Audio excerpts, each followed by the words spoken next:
Hey guys, nothingwire.com and HTC today released two variants of the Desire 820 and one variant of 816 here in India. Now I'm showing you the 820. It's a beautiful phone. It has a 5.5-inch screen, HD display, remember, that means 720p, and you have the same very popular boom speakers on the front. The front camera is 8MP, and then you have a back camera which is 13MP. It's for a 5.5-inch screen, it's not very heavy at 155 grams, and you can see it's pretty sleek out there. And you have the slot which houses both the nano SIMs. That both of the SIMs supports 4G, and then you have a micro SD card slot that supports up to 128 GB of external storage, in addition to the already present 16 GB inside. Below you have the micro USB 2.0 port, and here you can see the power button and the volume rocker, and on top you have the 3.5mm jack and a noise cancelling mic.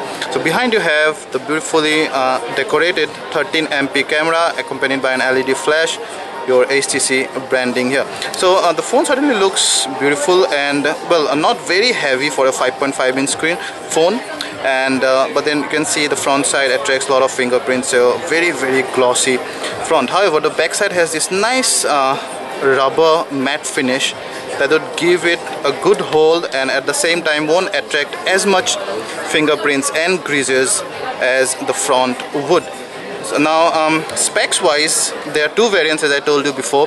The 820 would come with an octa-core processor and will have a 2 GB RAM, and the 820Q will have a quad-core processor as the Q suggests, and 1 GB RAM. So that's mainly the major differences between both the variants. And apart from that, you have it's running on Android KitKat, and it also houses a 2600 mAh battery, both the variants. Now the quad-core, the octa-core version obviously will eat up more battery, so we'll have to see when this guy comes to our lab that how they perform across the battery life, or how fast they are compared to each other, etc. The price is not revealed as nor the availability in India as of yet, but this has gained rave reviews outside in West, and we assume the same from these units here in India. Yeah, so let me show you the interface on a different variant, the white variant. I showed you the hardware and the gray variant. So this guy is now powered by Android KitKat 4.4, and you have a Sense 6.0 on top. Now 6.0, as you know from before, that it's the lightest HTC skin on top of any Android.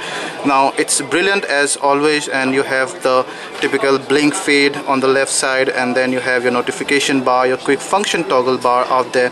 You can long press on the home screen to straight away go to Google now from there.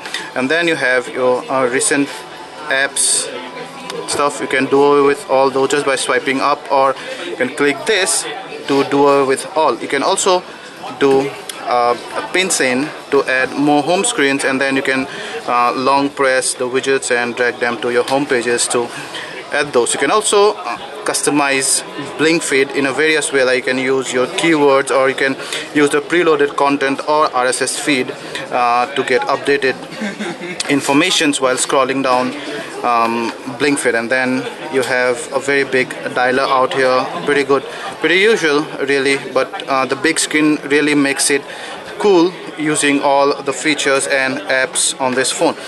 There's the keyboard, and of course I hope it goes there. Maybe the rotation is logged, but it's the keyboard is big enough for even the fattest of fingers. And then you have the typical HTC apps here. You have a lot of third-party apps, but we don't know whether they will come preloaded, or with the retail unit they might be preloaded here on the demo unit out there, so you might have take a note of that. And then you have your camera and music and other tools, and of course the Google Android apps. Let's go to the settings and show you how this looks like. Dual Network Manager. Now the 820 supports 4G on both the nano SIMs, and note that 820 is the one with the 1.8 gig octa-core processor plus 2 GB RAM, and the 820Q would have a quad-core processor and 1 GB RAM, and that's majorly all the difference that you would get on both the variants. You can add this many accounts out there, and just to confirm that it runs KitKat, you can go to the software version, and you can see it says protected, but anyway, it's a demo unit. On the retail unit you would be able to see that it runs on KitKat. KitKat and Android 6.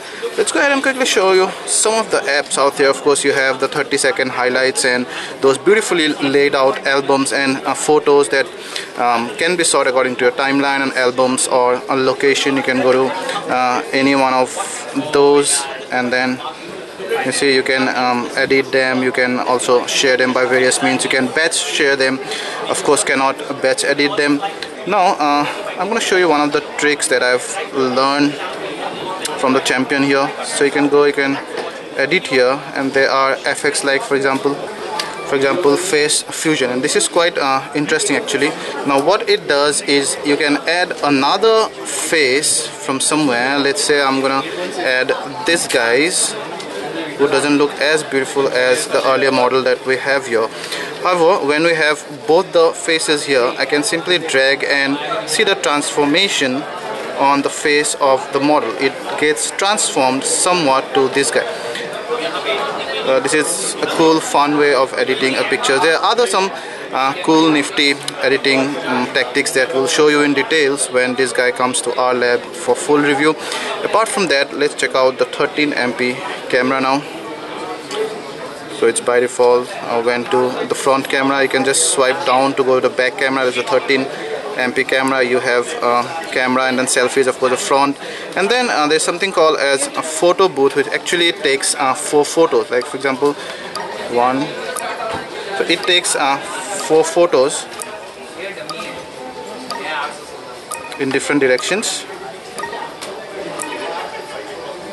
and it kind of collages them. Now, I don't know if you can arrange the colors in a different manner, but that's just mainly to take care of your surroundings and what's around you.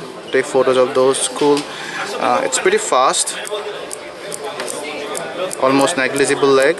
You can also start your video recording. By the way, both the front and back cameras shoot full HD. So that's about the camera. We'll go into more ISO level details and dynamic range and other things again in during our full review. Of course, these are demo units. You probably won't get the performance of a retail unit, but you can just go ahead and check out some of the apps arranged here. Of course, you have Zoe and everything. So the 820 kind of almost packs a flagship punch, sits right behind the 1 series, and it looks beautiful. 5.5-inch screen.